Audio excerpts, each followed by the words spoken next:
Olá, a paz do Senhor, já fiz o devocional de hoje. Hoje nosso devocional é com o Salmo 125.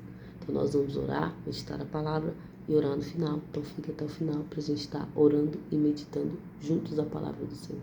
Feche seus olhos, vamos orar. Pai, obrigado por esse momento, obrigado por essa direção, nos ajude a compreender, abra a nossa compreensão, Deus. Que o Espírito Santo do Senhor venha falar conosco através da Tua palavra, nos dando a revelação, o entendimento, o discernimento e a aplicação da Tua palavra em nossas vidas. Que nós não sejamos apenas ouvintes, mas também praticantes daquilo que o Senhor tem nos revelado. Em nome de Jesus. Salmo 125 está falando assim: todos aqueles que depositam absoluta fé no Eterno são inabaláveis como um monte de céu. Assim como um colar de montanhas que cerca Jerusalém, a proteção do Senhor envolve seu povo eternamente. Igual falou no salmo anterior sobre a proteção de Deus, sobre confiar no Senhor. Os que confiam no Senhor são como os montes de Sião que não se abalam. É a fé, é a fortaleza, é a certeza de vitória. Não se abala diante das notícias, mas tem pensamento vitorioso. Como eu já falei com vocês em alguns vídeos que eu estava conversando com meu esposo sobre a mentalidade vencedora. É que vai vencer todo obstáculo. Ela não é regada pelo medo, mas pela atitude de vencer. Se Jesus tivesse sucumbido ao medo de enfrentar a morte da cruz, nós não estaríamos aqui.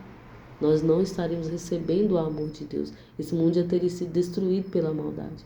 Mas pela coragem de Jesus, de que ele venceria e que valeria a pena todo o sacrifício que ele fez por causa de nós, ele prosseguiu. Então nós precisamos ter essa mentalidade vencedora de prosseguir, de andar em frente. Mesmo o inimigo nos atacando, nos ofendendo, se levantando, nós temos de ter uma mentalidade vencedora como a de Josué e Caleb. Porque tiveram a mentalidade vencedora.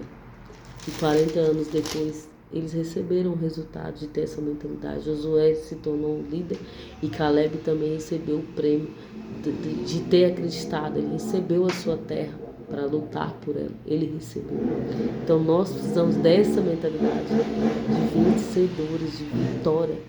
Quem desiste no meio do caminho não é lembrado. Lembrado foi Josué e Caleb, que todo mundo conhece. Por quê? Porque eles não desistiram, porque eles prosseguiram. Então nós não vamos desistir do propósito de Deus na nossa vida, das coisas do Senhor, de buscar o Senhor, de conhecer o Senhor e prosseguir em conhecer o Senhor a cada dia. Nós não vamos desanimar. Então, talvez se ficamos cansados, sobrecarregados, nós vamos diante dele, porque o fardo dele é leve. Mas nós vamos prosseguir, não vamos parar diante da investida do inimigo. Amém? Vamos continuar. O cetro dos ímpios não prevalecerá sobre a terra, concedido aos justos. Se fosse assim, até mesmo os justos se entregariam à prática de impiedade. Então, o que é o cetro? O governo do ímpio não vai prevalecer sobre a terra. O Senhor dará resposta. O Senhor trará justiça à terra novamente, gente. Como ele fez no tempo de Noé, a maldade subiu muito às narinas do Senhor. Ele veio com o dilúvio. Como ele fez com Sodoma, como a maldade subiu muito aos narinas do Senhor, ele veio com fogo do céu. Então o Senhor, sempre quando a maldade sobe a níveis exorbitantes que nós estamos vivendo no nosso tempo, a maldade chegando a níveis exorbitantes, o Senhor vem como resposta. E ele virá também como resposta. Não só na sua volta, porque às vezes a gente está esperando o conceito do mundo só na volta de Jesus, só que Deus em alguns períodos, ele aplicou a sua justiça, senão a terra não chegaria. Aqui está falando isso que eu estou falando aqui, ó. Até mesmo os justos se entregariam à prática de impiedade. Então, se Deus não intervisse na terra, os justos se tornariam também ímpios, impiedosos, por conta da maldade que é crescente. Então, pode aguardar que Deus fará justiça no nosso tempo. Ele usará homens e mulheres justos para aplicar a sua justiça. Homens corajosos, cheios do Espírito Santo, para aplicar a sua justiça, principalmente no Brasil. Principalmente no Brasil.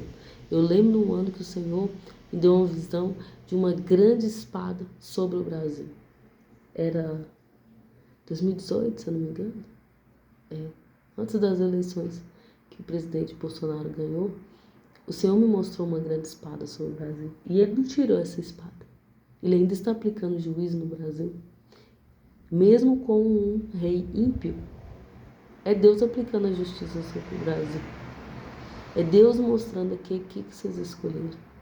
Vocês pediram isso aqui. Não foi quem eu escolhi para vocês. Mas vocês escolheram. E infelizmente até quem não escolheu, não votou nesse rei que está aí, foi colocado, vai sofrer as consequências disso. Tem sofrido as consequências disso. Mas eu creio que Deus fará justiça. Que Deus fará algo sobrenatural no Brasil, por causa dos justos, que têm clamado ao Senhor, que têm levantado o clamor ao Senhor, que têm clamado pela justiça do Senhor. O Senhor fará.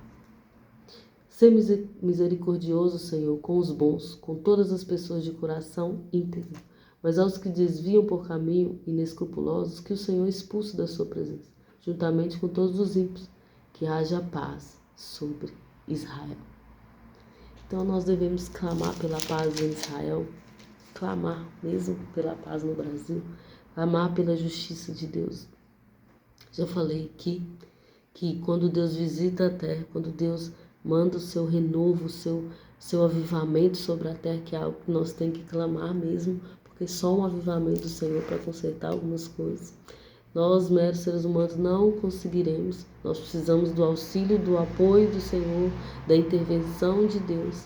Sempre quando Deus aplica sua justiça sobre o mundo, Ele aplica juízo sobre os ímpios e justiça para os justos. Então a terra pertence aos justos, não ao ímpio. A terra pertence aos justos. Ah, mas parece que o ímpio é a quantidade maior. Só parece. Mas tem 7.000 que não se dobraram. Né?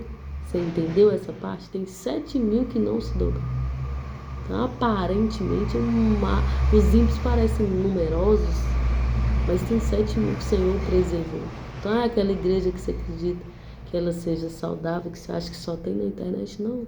Ela existe aí perto de você. E quem sabe Deus está querendo gerar aí dentro de você uma igreja saudável, que começa dentro de casa. Então não fique só olhando para a internet, achando que é só na internet que tem. Não existem igrejas sérias que amam o Senhor, que buscam o Senhor, que não estão à procura só da lã das pessoas, das ovelhas, mas que amam verdadeiramente o Senhor, que estão buscando o Senhor, que querem a presença de Deus e valorizam a presença de Deus. Essa igreja existe. Acredite, essa igreja existe. Tem 7.000 que não se dobraram. Amém? Vamos clamar ao Senhor. Pai, nós clamamos a Ti, Deus. Levantamos as nossas mãos em clamor ao Senhor, em favor do Brasil, em favor de Israel, que haja paz em Israel e Jerusalém, que haja paz do Senhor no Brasil.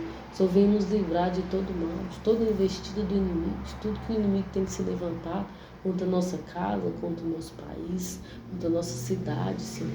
Que seja derrubado o Leviatã do Brasil, Senhor. O Senhor disse que derrubaria o Leviatã, o orgulho do Brasil, aquilo que atrapalha os brasileiros de avançar, de se tornarem governantes, aquilo que tem trazido escravidão aos brasileiros, Senhor. Que seja derrubado, Deus, tudo aquilo que tem atrapalhado as coisas de prosseguir, tudo que tem prendido o seu povo, deixando o teu povo cativo. Senhor, levante empreendedores no nosso meio, pessoas que vão gerir o dinheiro, pessoas que vão gerir suas finanças, suas empresas de forma justa e também vão aplicar a justiça aos seus funcionários, não vão tratar com usura, não vão tratar com ganância seus funcionários, mas vão tratar com equidade, porque o Senhor é o Senhor da equidade, da paz, da justiça. Então nos ajude a sermos justos com as pessoas que estão também ao nosso redor. Em nome de Jesus. Em nome de Jesus, amém, gente? Que Deus te abençoe.